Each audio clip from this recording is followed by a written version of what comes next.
Hi to all, welcome to మంచివాడు YouTube channel. నేను మా యూనివర్సిటీకి వెళ్తున్న టైంలో ఇక్కడ కొన్ని గోవులు ఎద్దులు అయితే ఉన్నాయి, మీకు నేను చూపిస్తాను. చూడండి, దూడ పాలు తాగుతుంది.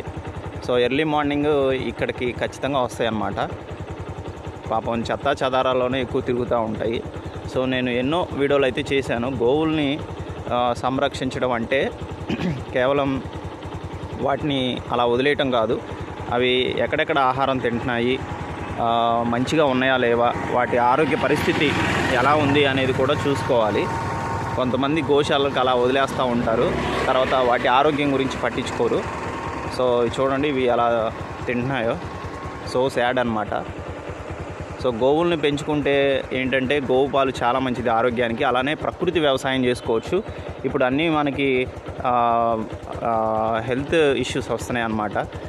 మనం ప్రకృతి వ్యవసాయం కనుక చేస్తే మనం చాలా ఆరోగ్యంగా ఉంటాం. హాస్పిటల్ చుట్టూ తిరగవలసిన అవసరం ఉండదు, పంటలు బాగా పండుతాయి.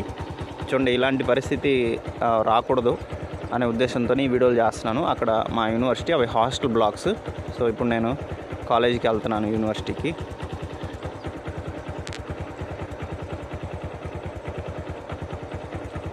గుడ్డి దూడ పాలు తాగుతుంది. For more videos like, subscribe. Thank you all.